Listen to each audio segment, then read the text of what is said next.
You're still muted if you're speaking. Okay, yeah, hello everybody, good morning.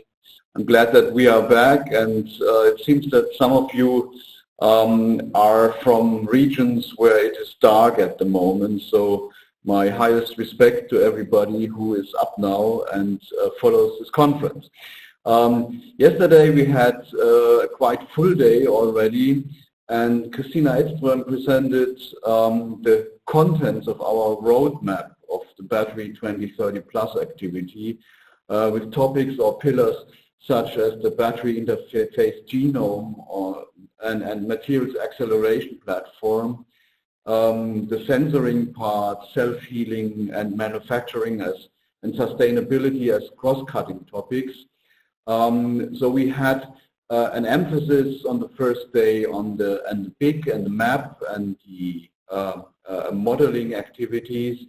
Now we will have a more holistic view on the second day on the batteries, and I'm glad to have presenters here who will address several of these topics.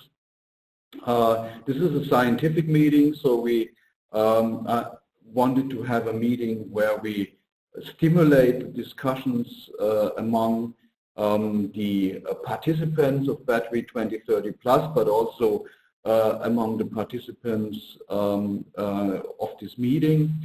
And I'm very glad that we could avoid just to see advertisements of the different institutes or institutions, and I'm confident that we can continue with this high quality also today. This is my little introduction. Christina, what would you like to say? I can only agree, and on behalf of Battery 2030 Plus, which is a large-scale research initiative in its preparatory phase, this conference is our grand finale. It's sort of showing that the research in Europe is really prepared for our roadmap. And I can assure you that we will stay alive and go into our next phase where we really want to produce also the science, which is starting from 1st of September this autumn with 7 different projects collaborating. You will learn more about that in the future. So let the conference begin. Okay, thank you, Christina. Then I asked the first speaker to start. This is Markus Jahn from AIT, Austrian Institute of Technology in Austria, and he will give a presentation on towards delivering the 3B generation of LNMO cells for the XEV market of 2025 and beyond. So please, Markus. So good morning, everyone. I hope you can see my screen. And so thank you very much for the introduction as well. And I'm glad to be the first presenter of today. So actually what I'm going to do is, hope you can also see the laser pointer now. So as already introduced, I'm going to talk to you today about delivering the 3B generation of new cells or LNMO cells to the XEV market of 2025 and beyond. And beyond is quite important because, of course, we're talking about Battery 2030 Plus. So essentially, we're talking about new batteries of the future. And we've seen some excellent talks yesterday already on some of the materials and basically next generation materials. But we actually have to think about, when we talk about delivering new batteries to the market, we have to think about the wider framework, the wider implications, and not just always, the specific capacities and so on. There is quite a few things to consider, and at the European scale, we're talking about, securing raw materials from outside the EU and so on. We're talking about accessing secondary materials from recycling, and also the European battery manufacturing, especially cells manufacturing, at a certain scale, and the scale part is very important. And of course, that needs to be happening at a competitive value. And that's basically what we're trying to do in projects like, the 3 Believe project, but this is really just one of the frameworks here. I don't want to present the project in itself. And what that really means is we're looking for sustainability in our approaches. We're looking at a systems approach. And in order to do that, one really needs to look at more than, let's say, the battery development alone or the materials development alone. One really needs to look at the entire system, which really thinks about propulsion systems, vehicle integrations, and the infrastructure when it comes to charging, for example, but also, of course, about the end user. So what does the end user actually need, and what are the requirements? And we also need to consider that there are other vehicles than just cars. And in every case, most of the materials we develop today are not necessarily suitable for absolutely every application that is out there, which is something we need to keep in mind. So the 3B generation actually looks at high energy NMC materials, high voltage spinel materials, and tends to go for a silicon graphite kind of composite electrode. And when we look at it, those are of course the materials, but as I just said, the materials are just the beginning, because if we look at, well, again, as one of our project examples, really what you start with is actually the technical requirements that come from any of those kind of cars, for example. Then you go for a material selection phase, and then of course you actually need to bring this to a higher technology readiness level, meaning you actually need to manufacture it. And what we're looking at as well later on in this project, but we're not there yet, of course, is then actually looking at how to increase life cycles, how to increase, of course, the second life, recycling the carbon footprint, basically, of those materials and of those batteries that we develop, and go for a proper prototyping and demonstration. Those elements are almost as important as the initial electrochemical data you might get from the novel materials we develop. So really what it all starts off with, and this is basically just to give you an idea of how to develop something like that, is you actually look at the vehicles, basically what are their requirements, look at what you can do in terms of manufacturing, because a lot of materials that we develop today are fantastic, but they actually struggle when we put them onto a large-scale manufacturing line. And of course, we need to consider circular economy, because some of the materials might be great, however, they lack the actual, sustainability approach. Be that because you use critical raw materials, be that because we're too toxic, and so on. So really, you need to actually take all of these, societal and economic factors into consideration, and that's really where you derive your specifications from. And it's just at that moment when you go into the development of things like an actual system approach. But of course, at the end of the day, we still need to start, thinking about the materials that we use. And if we do that, we have a couple of approaches. And of course, I talked about the 3B generation. So we don't have the all-solid-state approach here.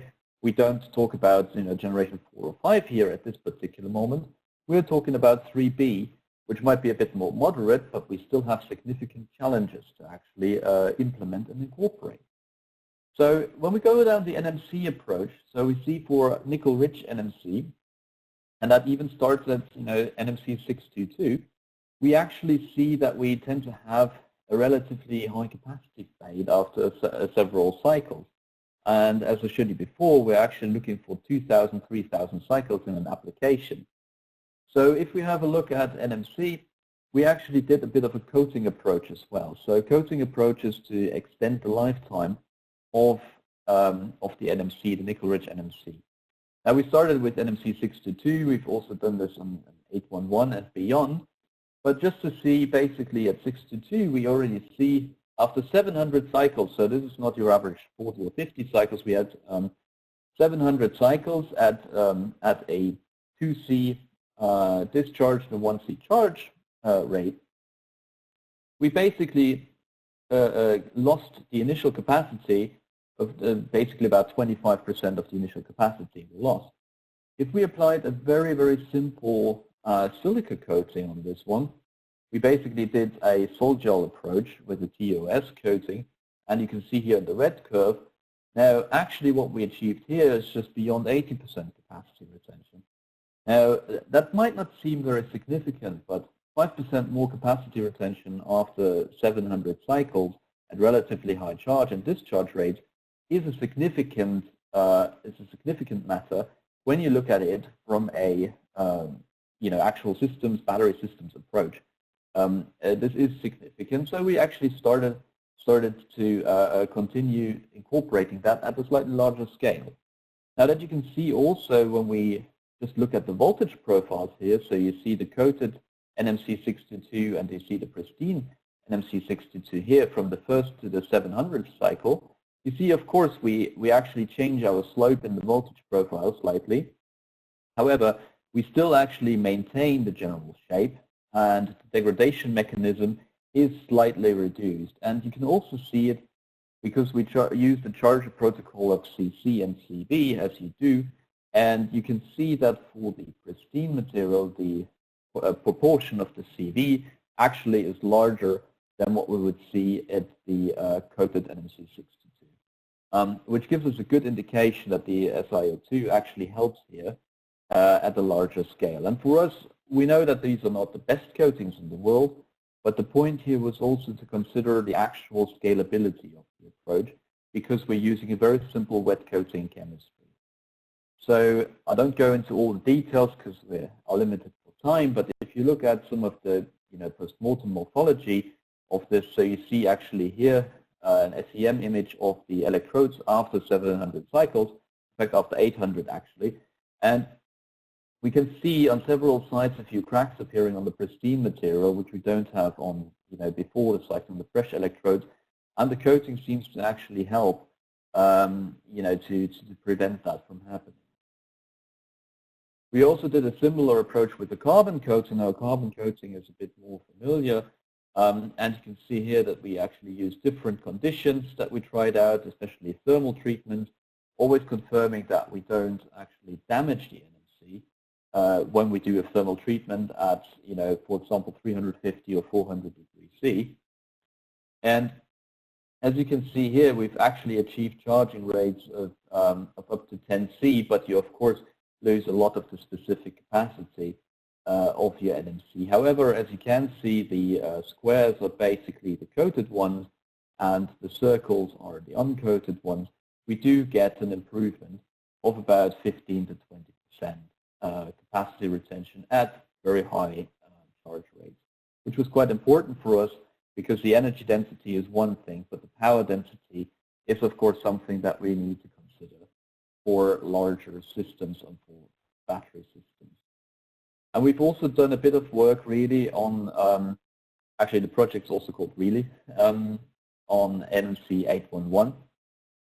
And what we've done here is actually we've used a slightly different powder coating approach, but again the idea is a similar one to stabilize the NMC surface. And what we've done here is also worked with KIT together to do laser structuring, laser treatment of the electrodes to really achieve a very, very thick electrode. So we're talking 4 milliamp per hour per square centimeter, which is a lot higher than what you would normally do on a more on a lab scale. And we've done a laser patterning on that. And the goal was here to basically get a good mixture, a good balance between very high energy electrodes and the power density you're looking for fast charging in particular. And what we did achieve is at least at 2C rates to get more than 145 milliamp hours on average. Our bests were just about 160, but on average we get more than 145 milliamp hours at 2C, which is quite good for NMC 811, but we're still waiting for the long-term cycling effect. This is just to highlight that this is important to look at a larger level. Now, of course, we actually talk about the LNMO approach. And LNMO is actually a material that we're using because it has literally no cobalt in it. It's not necessarily better than NMC811, but it has definitely, it's a lot more sustainable from that point of view.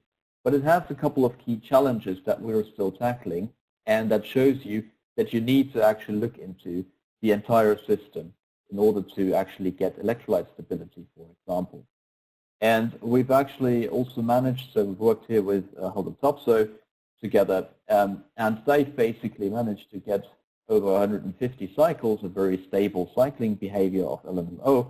However, what we're working on at the moment is, of course, to bring this level, to this value, this 84 weight percent of active material, to something that is a lot more industrially applicable, which is somewhere in the mid to high 90s, which is what we're working on currently. But this is the kind of approach we're taking to go to a higher TRL level and to bring this material to the next stage. Now, every battery also needs an anode, and even though the 3Believe project is looking more into the silicon type anode, we're also actually going back to tin to go for slightly higher energy density. Now, tin has a very well-known problem. It actually pulverizes due to its large volume expansion that you would see upon lithiation and delithiation. And the approach that we took here is actually, in order to harvest some of this, dropping some frames, I hope you can still hear me okay. In order to actually harvest some of this energy density, we've included a matrix, a protective matrix around it, and we've done that with sulfur. So sulfur, basically with lithium sulfate, forms a protective matrix around the tin, and the tin is then the one that gets lithiated. So for us, it was quite important to actually understand how these mechanisms take place. So you see here a couple of intercalation reactions that are generally suggested. I don't want to go into detail of them due to the time constraints, but the point is we've done then the actual electrochemical analysis using a GITT measurement, and with the GITT basically we could confirm how the intercalation mechanism happened and how the SNS2 in this case that we used for this particular process actually does its intercalation alloying and conversion reactions.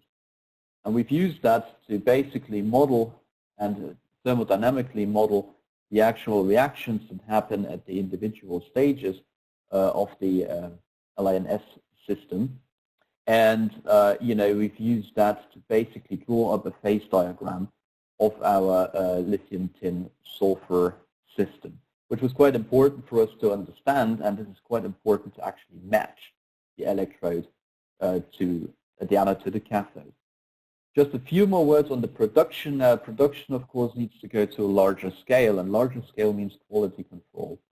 And something that you might not be used to is actually seeing something like this, where we're looking at inline inspection. So inline inspection, we've done this here at AIT and banknotes basically before at a very high speed. But the problem with cathodes and anodes is they are black. And actually identifying these small little defects, that was one of our greatest challenge. And I'm just showing you basically on this last slide, a few of the images that we have taken at slightly larger speed. And it's actually quite a challenging thing for us to do. And we're quite proud of the fact that we have identified some of those pinholes in situ, and we're working now on basically improving with that the coating process and hence improving the cost.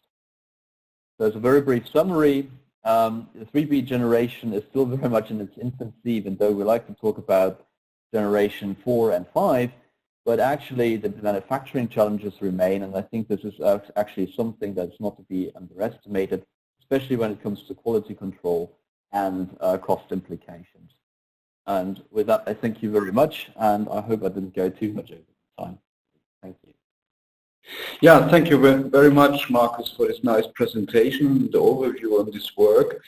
I see a few questions here, and one is from Ali Ansari Hamedani.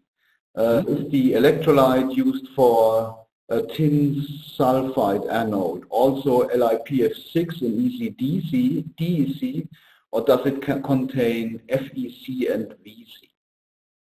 Okay, so the electrolyte, does contain 2% VC. We've used that basically as we've basically used it as our standard, but this one does not contain any FEC. So on purpose, we have not used any FEC on this one. Yes, and there's another question from Alok Tripathi about the question whether you better take tin or silicon. And this is, what do you think about the qualitative superiority of silicon in place of tin as anode in a full cell? Okay, so I think there are a couple of challenges here because, I mean, silicon, of course, has a higher theoretical capacity, so that makes it the more obvious choice. And mind you, I'm not saying that tin is necessarily better. It's an alternative. And I think silicon has very well-known problems and challenges, and especially if we're talking at a, let's say, a pouch cell or a commercial cell, you know, we're still struggling to get more than 10% silicon in our composite anodes to actually work. So if we look at that, I think what's quite important is, even if we look at tin or silicon, the actual protection mechanism that we were looking at is probably, you know, I talked about the lithium sulfide there, is probably the more important factor about this in this particular research. I think silicon is certainly superior, but it needs to be also treated with quite a lot of care if you really want to get the full advantage. And I think it's not, you know, if you look at the volume expansion at the end, you can't make use of all that capacity that silicon has to offer. Yeah, I also think that there are pros and cons for both materials.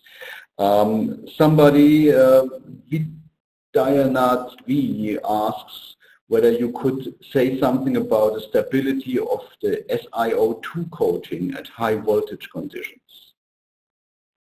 So I can't really say how high we could go in terms of high voltage conditions. I mean, we've obviously done the normal, let's say, or more standard kind of cutoff voltage, which I would need to go back, but I think it's 4.2 that we usually use. And I mean, that's not high voltage conditions as such.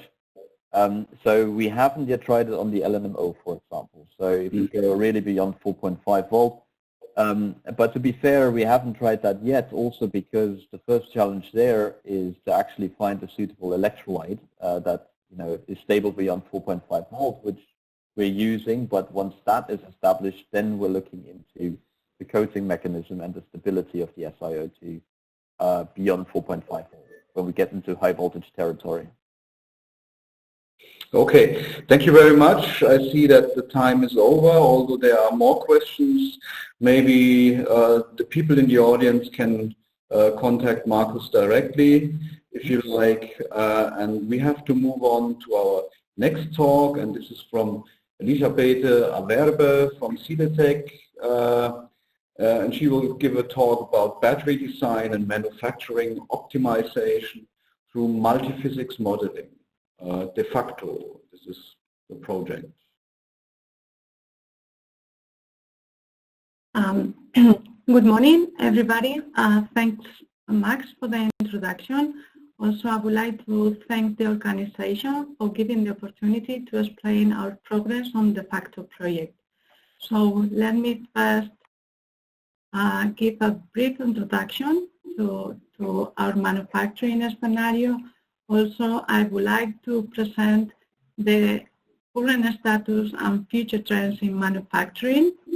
Then I will briefly explain our progress on modeling, sensitivity analysis, and optimization of the project. And I will give a brief overview of the project, and I will link to the Battery 2030 Plus roadmap. So, as an introduction, from the projection perspective, it's expected by 2040 that 900 million electric vehicles will be on the road within the whole worldwide. And these projections point towards a potentially significant market growth of batteries, and I would say that they are looking for two main targets. One is the cost reduction, and the other one is performance increasing.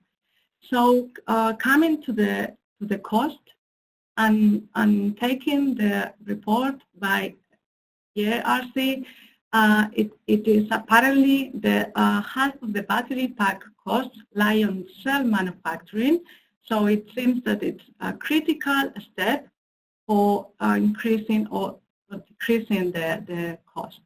Also, from the EVA workshop, it is held that cell performance and safety improvements will guideline on different generations of the cells.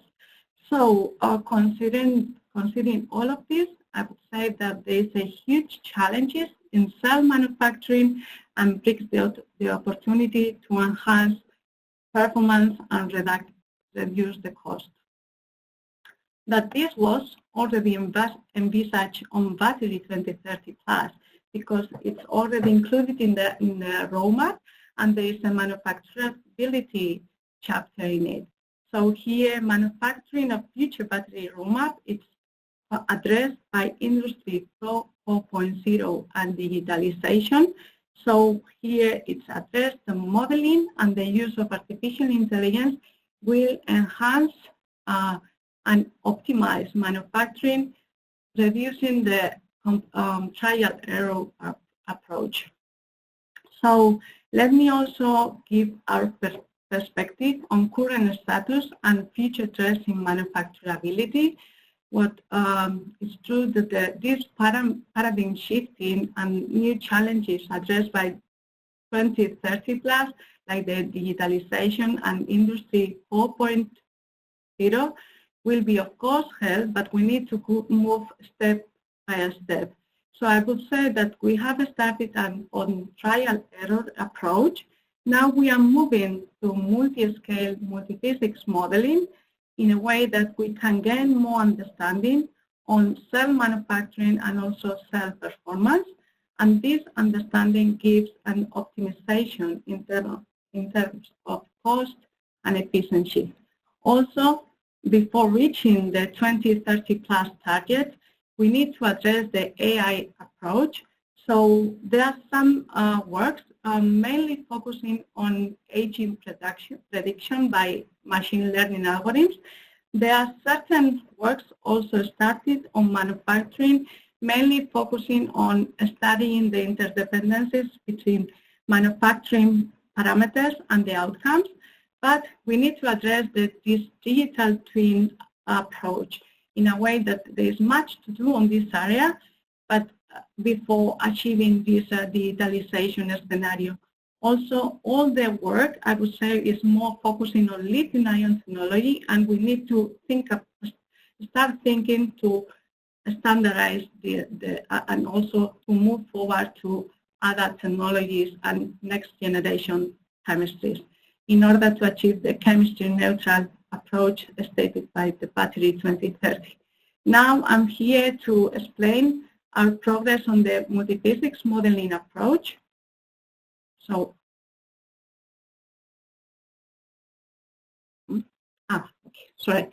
So I'm here to explain our progress on the multiphysics, and here we consider multiphysics on manufacturing, and especially we are concentrated in 3 steps. One is electrode formation, the other one is electrolyte filling, and the third one is the aging cell performance and degradation mechanisms. For the electrode manufacturing, from the Boston Group Consulting report, we know that these steps represent the 30% of the total cost of cell manufacturing. So it's a critical steps to handle in order to reduce the cost, but also enhance performance. So we are here considering the 3 steps: mixing, coating, and calendering. So we are proposing mesoscopic approach that basically we need to address these specific steps. Currently, our progress in this area are focusing on the dispersing and drying processes. So analyzing the dispersing, what we are studying is that agglomerates are stressed by a shear stress developed by also the fluid, but not only the fluid, but also the other particles. And then we get at the agglomerates, and these agglomerates will be the basis for the drying steps. the drying step is understood properly by coupling DEM approach, discrete element approach, together with a CPD platform like OpenFOAM. So currently, these two approaches are coupled and ready to be used. For the next step is the electrolyte filling step, and this step represents in the 4% of the total cost of the cell manufacturing, although it's a critical step in a way that the homogeneous distribution of the electrolyte will certainly impact the cell degradation. So we want to study carefully this filling step, optimizing parameters of the process, but also getting the optimized distribution of the electrolyte, not only at cell level, but also at material level and also electrode level. So this is why we are aiming to combine mesoscale and continual approach. Currently, the lattice-Boltzmann model is set up, and we are carrying some simulation work, studying imbibition and drainage scenarios, as you can see in the figures. And also, we are analyzing the setup, how it's impacting on the results, and also parameters like the porosity. And then the aging process. So we know, according to Boston Group Industry report, is that 18% of the cost comes from the aging. So here we want to understand properly from material to cell level the mechanical aspects as well as the electrochemical. So we are proposing a mechanical stress hooked to electrochemical model based on a multi-scale approach, bottom-up approach, starting from atomistic to the continuum. Also, at the continuum scale, we are proposing a reduced model based on reduced order models, so that will be enhance the computational cost, and then this reduced model, continuum scale model, will be used as optimization and sensitivity analysis. Currently, we are comparing two different approaches at mesoscale level in order to understand the microstructure modifications, and the approach is a DEM and also 3D resolve models. So we have started doing this comparison between these two approaches for the mechanical properties. Also, the mechanical solver is coupled the electrochemical problem in the 3D resolve model, and some preliminary results are obtained. So this in line with what I have presented so far, we have de facto approach here.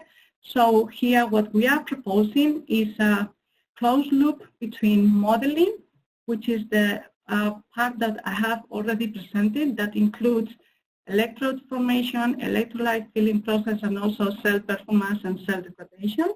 And this modeling is coupled to prototype and industrial scale manufacturing, and together with the characterization, advanced characterization. The main objective is to improve understanding of the cell behavior and also cell manufacturing by means of multi-scale and multi-physics models. But not only the modeling is considered in the project, we are dealing with advanced characterization as we need inputs. Also, we need to enhance the understanding so that we can improve the models with the information get from the characterization. And also, we are proposing two scales of prototyping. One would be industrial scale and the other one in prototype. So considering the models that will be built, and outcome will be to enhance not only prototype level pilot plant, but also industrial scale manufacturing processes. Additionally, we expect to contribute to new standardization, but also considering the experimental protocols, aging, safety models, and so on. So as a summary, I would say that the factor includes multiphysics on cell design and cell manufacturing, and this multiphysics will provide understanding, but we also provide improvement on different steps of the manufacturing. This is basically focused on generation 3B. We will be having different chemistries of generation 3B and different scales of prototype and industrial scale cells. But we are not alone in this scenario or ecosystem. We are aware of different projects that are running in this area of the pilot plants, multiphysics, and also artificial intelligence. And there might be some other projects that we are not aware, but they are probably working in this area. And what we believe is that we all together, we could contribute somehow to the battery 2030 plus in a way that we are setting the stand, we'll have knowledge on the multiphysics, and not only at battery design, but also at manufacturing, and this will be certainly can be used in the battery 2030 plus roadmap chapter 4. So I would like to acknowledge to all the consortium. We have 13 partners listed below. And yeah, thank you for your attention. And if you have any questions, I'm here to answer. Thank you, Elisabeth, and also for staying so well in time. I see a few questions here. For example, how do you model the defects at the electrodes during the manufacturing process? It's true. I'm not. It's a really interesting question, by the way. I'm not totally aware if these defects are already included in the model. I will need to check internally how they are proposing this question here. But yeah, I think it's really interesting question to address. Isn't it that you actually make a 3D analysis of your manufactured electrodes, which already includes potential defects? I mean, but if you are asking me for the defects on the manufacturing, I'm not sure. This reverse engineering of the 3D model of the electrode. When you do your FIP-SEM, for example, and you build up your 3D image of your electrode, this should actually contain these defects already because it's already manufactured, right? Yeah, but we need to address how certain parameters of the manufacturing can be linked to these defects. So what I'm not sure if as we are linking these manufacturing parameters to the output of the electrode, I'm not totally sure if this is already correlated somehow. These, let's say, not optimized parameters, how they impact on these defects. So, but I will need to just check internally. Yeah. There is another question from Alexis Ucci. Thank you for your interesting presentation and your electrochemical model. Did you consider different physics for each domain, conductive, additive, active material, etc., or only the active material? Yeah, there are different domains, of course, considered within the multi-scale approach for the cell degradation. This is 3D resolve model, and this, yeah, other than not only active material is considered because, of course, it might impact on the degradation as well. Okay, then there's a question which might be difficult to answer from Tjark Ingber. How dependent is your manufacturing modeling on the materials that would be used in a real cell? Yeah, I have to also say that we will be focusing into chemistries One is the industrial scale graphite NMC 622, and the other one will be pilot scale graphite silicon NMC 811. So we are trying to, of course, the models will be validated against 2D cells. We are proposing also to optimize, to guide in optimization, and also as an exploratory work, we will try to extract how changing the materials, for instance, to LMNO, might impact on modifying the models. So we are also thinking to explore to build a flexible models in a way that somehow in the longer term could be considered different materials.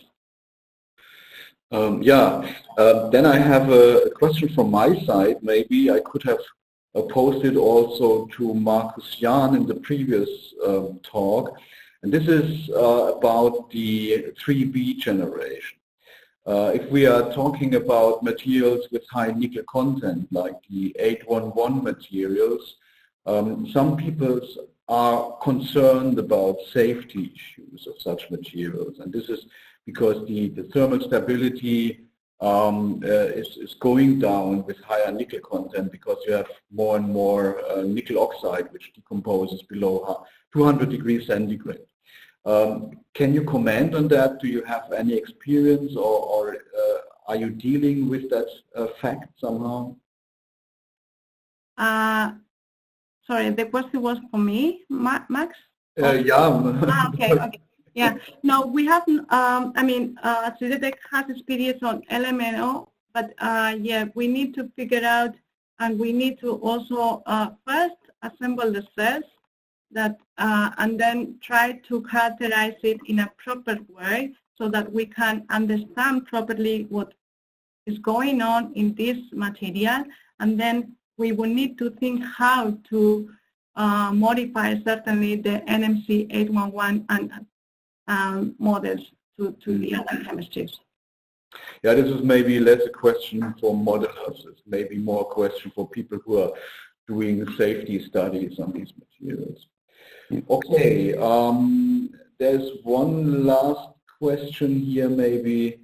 Could you please specify a bit what kind of carbon coating did you use? Amorphous or PVD? This is from Iha Rasanao.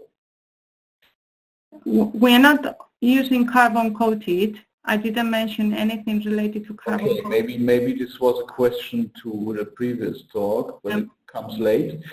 And then with your drying model, this is from Billy Wu, with your drying model, do you see effects such as binder migration, particle sedimentation, and can you comment on how we can effectively control this? Yeah, I have to here I have to admit that I'm representing the factor, but I'm not really aware on the specific terms of the model. So, but anyway, I think the binder is considered in the model. At this level, we are starting with a very small volume to address the drying, but somehow, well, later will be the binder and other particles and other materials will be how the impact on the drying will be considered. But I can check internally, and if anyone is interested, I could answer that. Okay, thank you very much, Elisabeth. We have to move on to the next talk. Thank you again. And this is given by Simon Clark. And he's from Sintef in Norway and will present work on model-based design of sustainable post-lithium-ion batteries. So please, Simon. Yep. Good morning, everyone, and greetings from Norway. As Max mentioned, today I'll be talking about how we can develop and apply new model-based design tools to help create sustainable post-lithium-ion batteries. So the European Green Deal has identified battery technologies as a key driver of innovation and well-being today. And of course, they're not the only ones. I don't need to tell anybody here that batteries more or less power modern life, whether it's our cars. They're so deep into many of the devices that we use today. And on the one hand, that's a really good thing. It's a sign of our success. It's a opportunity that by focusing on battery research, we can advance technology across the board.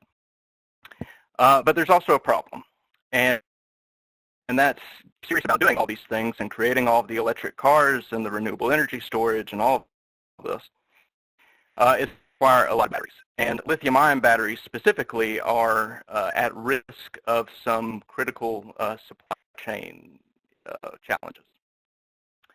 So if we take the long view and look through 2050, through the next 30 years, and identify what are the known reserves of lithium and cobalt in the world today, and compare that with how much we would project we would need to create all of the batteries that we would need based on current lithium-ion technology and future lithium-ion technology, we can immediately see that this is going to create a challenge. Addressing some of the cobalt limitations and future lithium-ion chemistries will certainly help. But if we're going to really tackle all of the challenges that are outlined in the European Green Deal, we need to start thinking beyond and start thinking about what can we do in the long term to really move beyond lithium-ion batteries. So what we need are new materials, new chemistries, better cell designs, improved system engineering, and we really need them as quickly as possible. As Thijs pointed out yesterday, one of the challenges with battery development is traditionally it follows this trial and error Edisonian approach, which just takes a lot of time. So by applying model-based design tools, we can try to accelerate this process and get us to where we need to be quicker.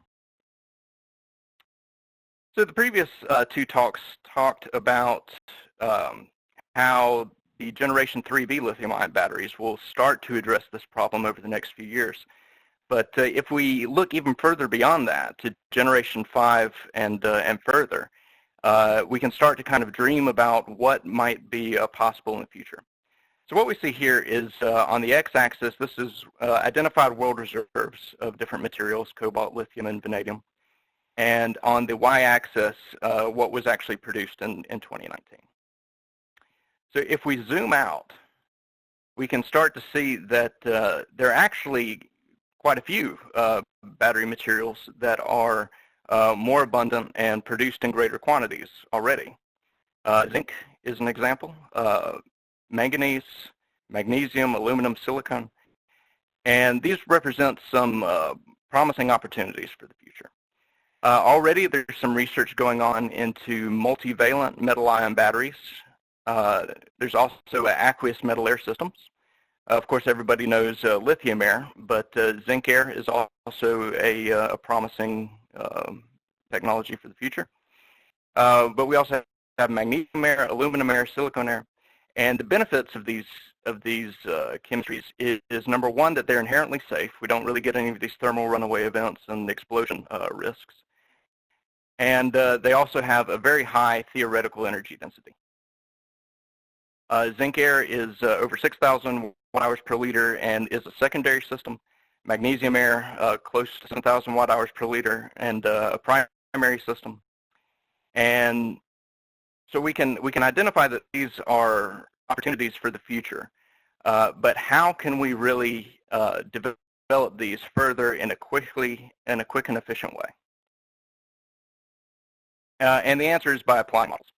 So if we do a kind of case study, what I'd like to go through is how we can apply this to develop the zinc air batteries of the future and show how that will fit ultimately into the goals of Battery 2030 Plus.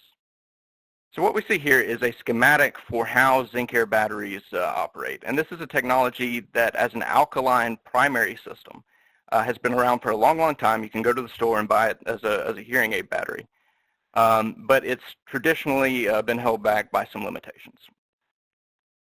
So the way this works is at the air electrode, we do the oxygen reduction reaction during discharging, oxygen evolution during charging, and that creates hydroxide ions, which then react with our zinc electrode to form zincate complexes.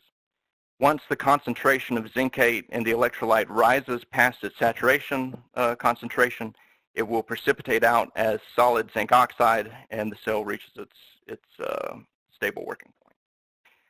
One of the big problems here is that when it's exposed to air, we don't only have oxygen in there, but also a lot of CO2.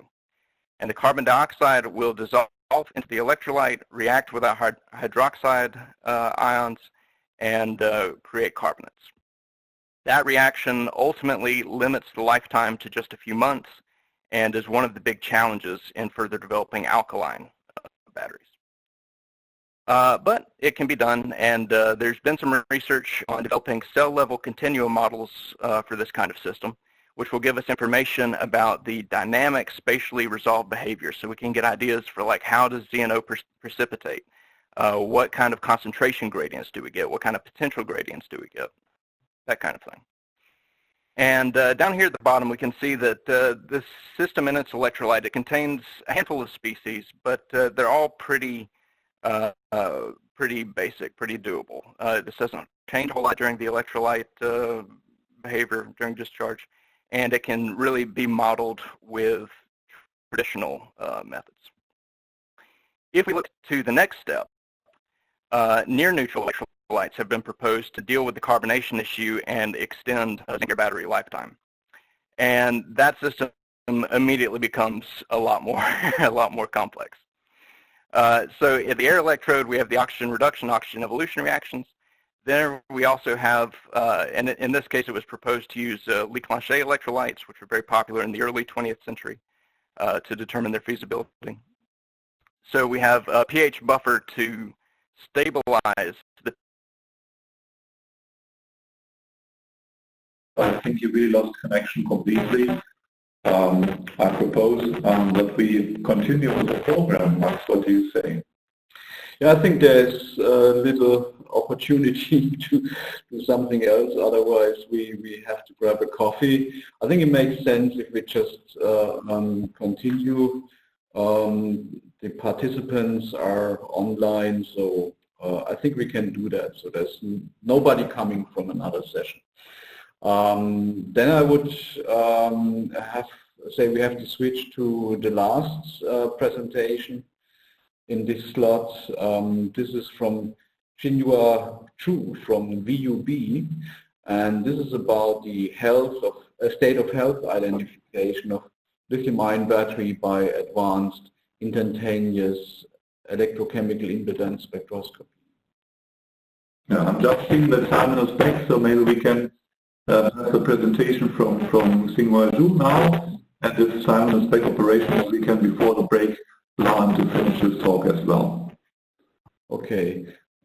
Christian, your voice sounds distorted, by the way. I'll work on that. Sorry. Okay. So, I see the talk is up, and we are ready to start.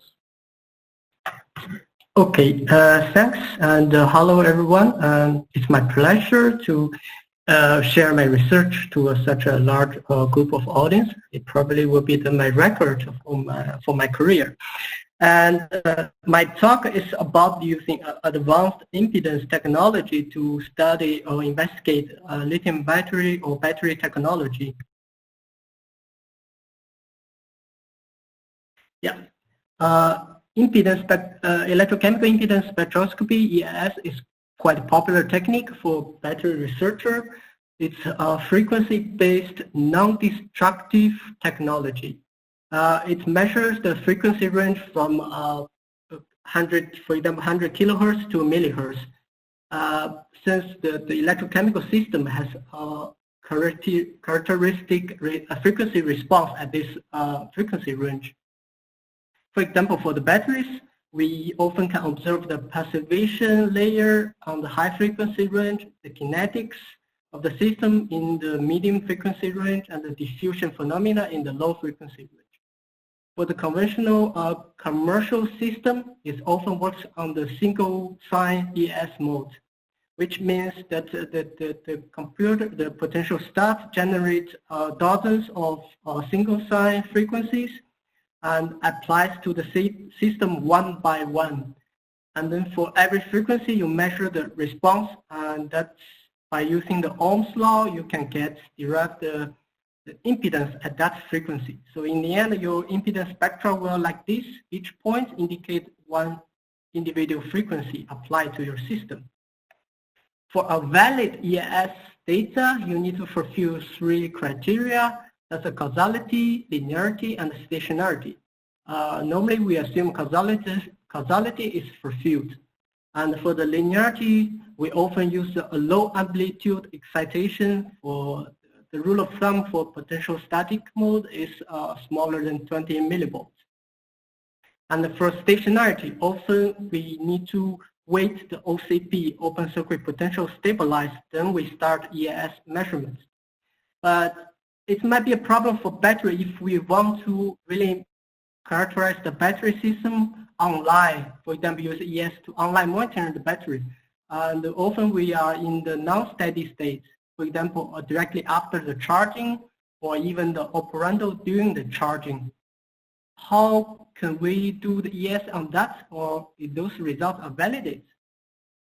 So our group are dedicated to advancing the EIS technology. So in order to study those systems, we build our own hardware, which consists of PC and the data acquisition card and the analog front-end. So the PC generates the signal, impedance signal we want to use, and we send to the DAC card. The DAC card will convert the digital signal to analog signal to the voltage. And then the analog signal will amplified by the front end. And then we send the signal to the system, and then we measure the response of the signal and send it back to the computers and do all the calculation analysis. And this is what we do with our hardware. So let's look at the left side. So this is our input signal. We first built the constant current charging signal. And then after the constant current charging stop, we immediately impose the impedance signal. Here we use the multi-sign impedance signal. In order to achieve this, our input is current. So our impedance is a galvanostatic mode. And output, we measure the voltage response. The reason we use a multi-sign signal because it can achieve a faster measurement, and the measurement time can be accurately adjusted by choosing the lowest frequency and also the number of the periods the sine wave lasts. And also, in order to analyze those multi-sign signal, we often analyze it in the frequency domain. In the time domain, it's quite complicated. Those individual frequency components added up, but in the frequency domain, those individual frequency components are well discrete points along the frequency space. And there are more secrets behind our frequency signal. So let's look at the top figure, where we first define our base frequency. What it is the lowest frequency you want to measure your electrochemical system, and then you have all the other frequency are the integer multiples of your base frequency. And this is all your frequency you define, and then you only excite on your odd frequencies. And one of the 3 odd frequencies is omitted, is not excited. So that indicates the excited odd frequency is the blue bar, and the omitted odd frequency are the green bar, a green arrow with the big red cross. And in addition, all the non-even frequencies are not excited. And also, there's some common rules that the phase are randomly assigned for excited frequencies. This applies to almost all the multi-sign signal in order to avoid the over amplification of the signal. Because of the design, we name our signal on random phase signal and our impedance on random phase EIS. So what's the purpose here? Let's look at the output signal of this ORP signal. First, let's look at the excited out frequencies. That's the blue arrow. This is we know this is exactly the frequency we excited in our input signal. So the output signal, we measure the response with this blue arrow, blue response. We can calculate our impedance spectroscopy.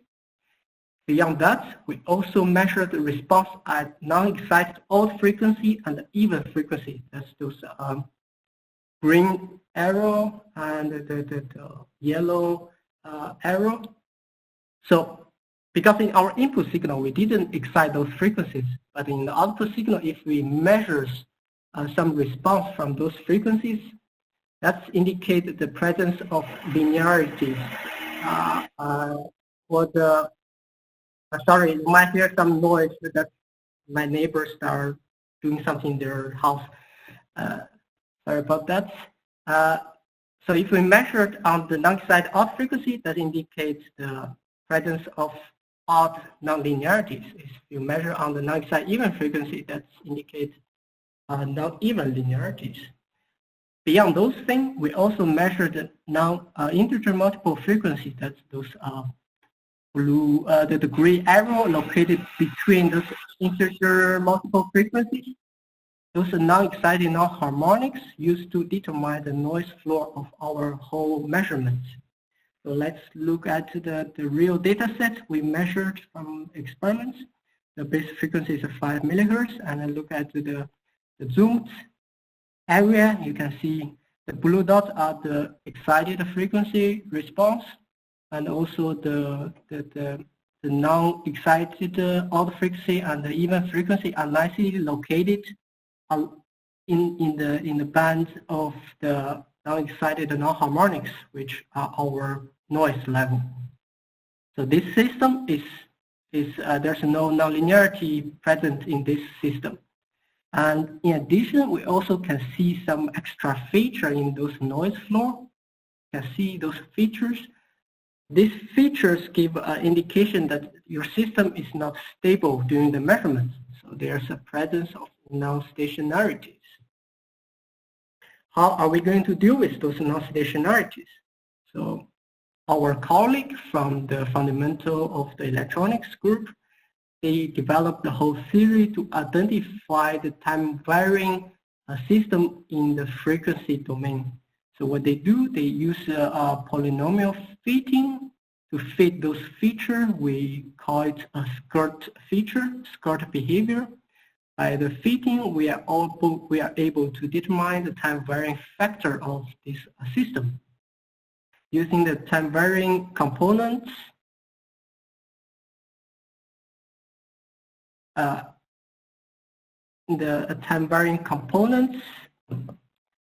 we can calculate instantaneous impedance.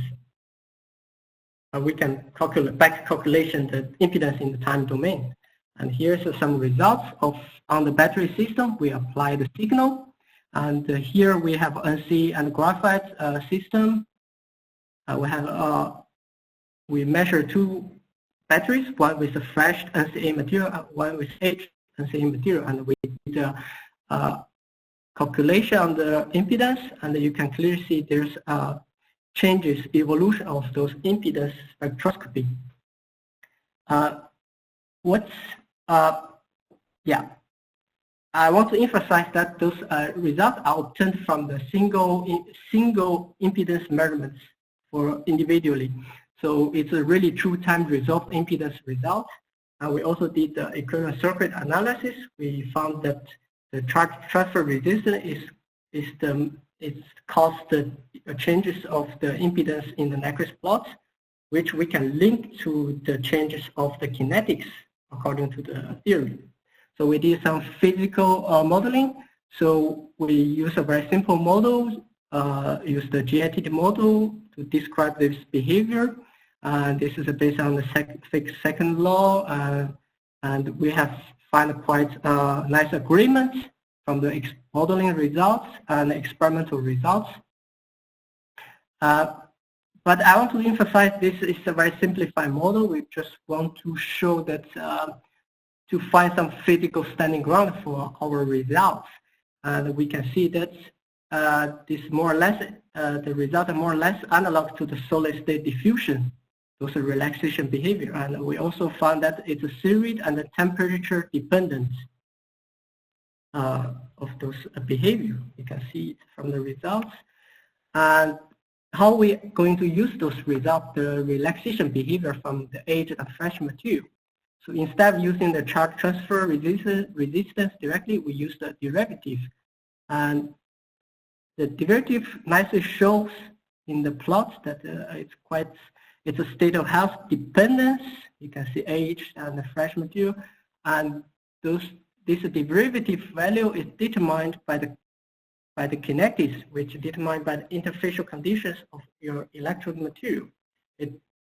And it's also series and temperature dependence. From the figure you can see, our results, a preliminary result shows that it's also a state of charge dependence, but it's not very significant. So we need more study on that. We also show some discharging, like an impedance measure direct after the discharging, and there's a nicely opposite trend you can observe. This is quite agreement with the theory.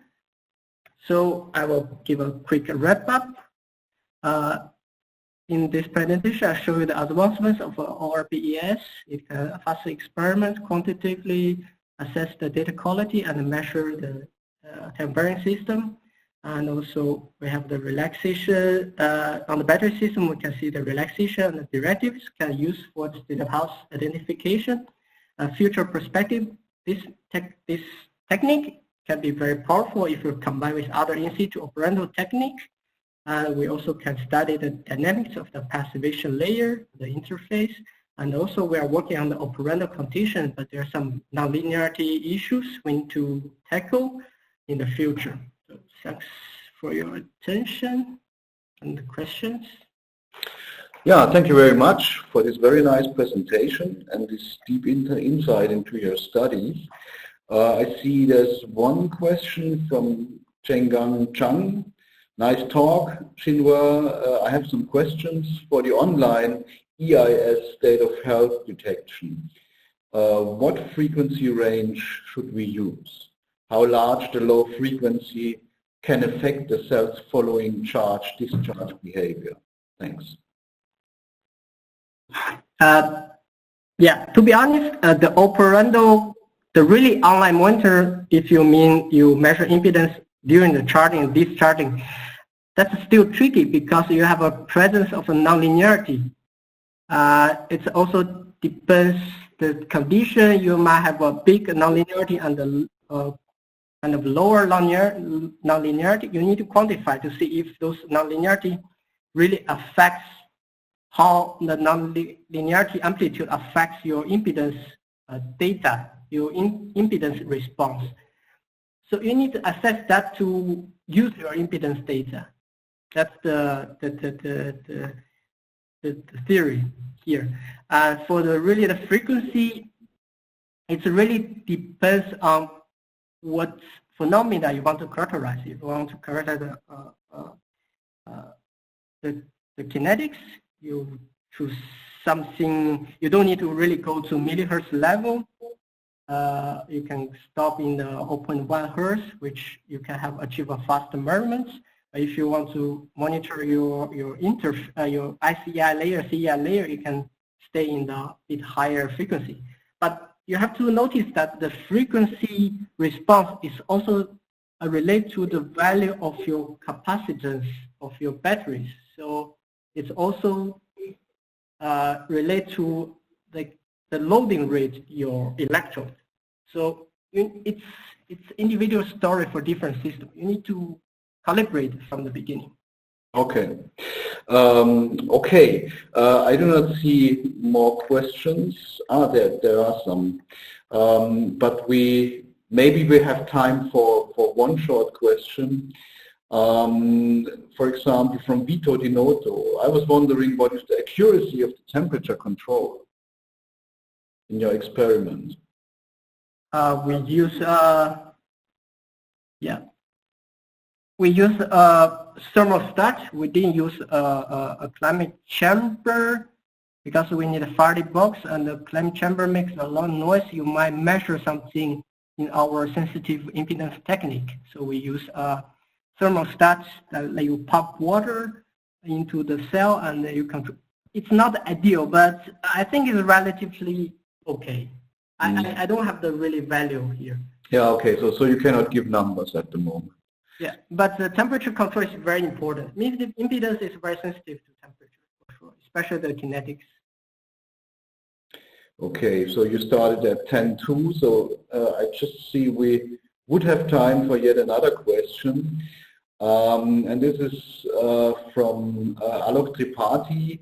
What would be the range of amplitude for single sign and for multi-sign EIS to get minimum noise with better linearity?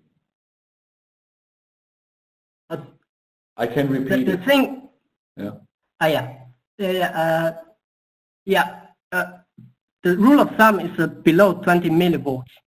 That's the rule of thumb, and often we use a 5 or 10 RMS, or for example. But you don't want to measure like a 50 millivolts. That's definitely you will have a nonlinearity present in your electrochemical system. And the good thing in our approach is we can quantify the nonlinearity by measuring those nonlinear frequencies. We can adjust if we still acceptable noise, the response in that we can increase our amplitude, and in increasing amplitude you get better noise to signal to noise ratio. You get better. So it's some parameter we can adjust based on our approach. But for the commercial setup, it's rather difficult. I guess you stick to the 20 millivolts value. You should use it below that. Okay. Yeah, then thank you again for this nice presentation and the discussion. I would like to ask Simon whether he is prepared to continue with his talk. Simon, are you online? Yes, we can give this another go. I'll try not sharing my video, and hopefully that will address the issue. That looks good. Okay. Let's see. Can you see the screen? Okay. Yes. Sync Air model development. Great. So where we left off, and where I'll try to jump back in, is that near-neutral aqueous electrolytes can help extend battery lifetime, but they also contain a lot of complex reactions that really aren't able to be resolved in current continuum modeling methods. So we need to try to start thinking creatively and finding a new way to come up with efficient modeling methods to describe this. And continuum modeling in general, it describes a system using a continuous distribution of conserved quantities. So in batteries, that's usually mass and charge. And the issue we run into in these near-neutral systems is not only that there are so many species that can be in the electrolyte, but also that they can change by orders of magnitude very quickly, even with small changes in the electrolyte conditions. And that can lead to numerical issues that make the kind of classic continuity equations difficult to solve. So to find a way around that and to improve that, what we did is to create what's called a quasi-particle method for continuum modeling. And there we define a set of quasi-particles that describe the conserved mass and charge in these homogeneous electrolyte reactions. So if we think about what that might mean, that would mean that, for example, all of the zinc, the total amount of zinc is one quasi-particle. The total amount of ammonia is another quasi-particle. And by doing that and formulating the quasi-particles such that they don't contribute to the actual source terms, we can simplify the system of equations from 27 continuity equations for each individual solute to just 3 quasi-particle continuum expressions, from which, using the law of mass action, we can calculate the individual concentrations of the solids. So, applying that model to describe the system, we can see what the results are. So, in this top plot here, get my laser pointer back. So, in the top plot here, we can see how the pH changes over time. And at the beginning, we're at pH 8, and when the cell is discharged, it becomes slightly alkaline in the air electrode, slightly acidic in the zinc electrode, and when it's charged, it goes backwards. Also, we can see how this affects the zinc complex formation, that during discharge in the air electrode, we tend to form complexes with the excess ammonia, and during charging, then releases that ammonia to participate in the buffer solution and stabilize the pH. And that works for relatively gentle use, but we see a couple of challenges. One is that when we charge at particularly high rates, the pH in the air electrode can become very acidic, which is due to the NH3 diffusion limitation. And actually, during discharge, zinc oxide isn't always the favored discharge product. Sometimes it's also zinc hydroxide chloride solids, which is a problem because it lowers the energy density. And so what our models actually predict is that when the cell starts to precipitate a discharge product, it will start with these zinc hydroxide chloride solids, and then once the local concentration of chloride falls low enough, it'll switch to a more hydroxide-rich phase. So doing experimental validation, that's actually exactly what we see. So this is an SEM cross-section of a zinc electrode with EDS, to show that at the top of this precipitative phase, we have a very chloride-rich phase and a oxide-rich phase underneath it. We've also done in situ monitoring of the pH, which also confirms that this predicted fall to very acidic pHs in the air electrode during charging also happens experimentally. So we're able to say that that the proposed near-neutral solution for zinc air batteries more or less works, but it has some challenges. The pH isn't always so stable, and you don't always get zinc oxide. So if we start thinking, how can we address those problems? What materials do we really have available? We can try to identify materials that meet all of these different criteria as what we would need for an aqueous electrolyte. And going through all of the typical inorganic materials like sulfate and phosphate and these types of things, materials that tend to have a pH buffer capacity also precipitate out zinc salts. So we really weren't able to find a good inorganic material that gives us better performance. However, we were able to find a big trove really of potential organic materials that have pH buffering capabilities in the range that we would need, and also don't precipitate out zinc solids. Materials that are particularly interesting are carboxylic acids like citric acid and amino acids like glycine, and performing a design study using some of those theoretically computationally screened materials. We can see that the simulated cell performance is really what we would want. The cell pH is stable in the 8 to 12 range, which is good for the lifetime, and that zinc oxide is the favored discharge product. Doing experimental validation of those predictions also shows the same thing, that the pH in both the air and zinc electrodes is stable during discharging and charging, and that the final discharge product that we precipitate out really is zinc oxide and zinc hydroxide. So by using these kinds of advanced modeling methods and thoughtful, rational design methodology, we're able to start addressing some of the lifetime limitations that have limited the use of these Generation 5 technologies, and it gives us a view to the future for how we can continue to improve. So our current work is to expand these applications for more post-lithium-ion systems. Right now we're working on seawater for magnesium air batteries and electrochemical desalination. and to adapt this to the Big Map standard so that we can integrate it into a European-wide framework for battery development. So thank you for your time. Sorry for the technical glitches, and thank you to all of our collaborators at the German Aerospace Center and HIU in Ulm, at City Tech in Spain, and my colleagues here at Sintef in Norway. So thank you very much, Simon, for this very nice talk and that we finally made it. So I see there's unfortunately not very much time, but I think we have time for one question from Vidyanat. Thanks for the insights into neutral electrolytes for zinc air batteries.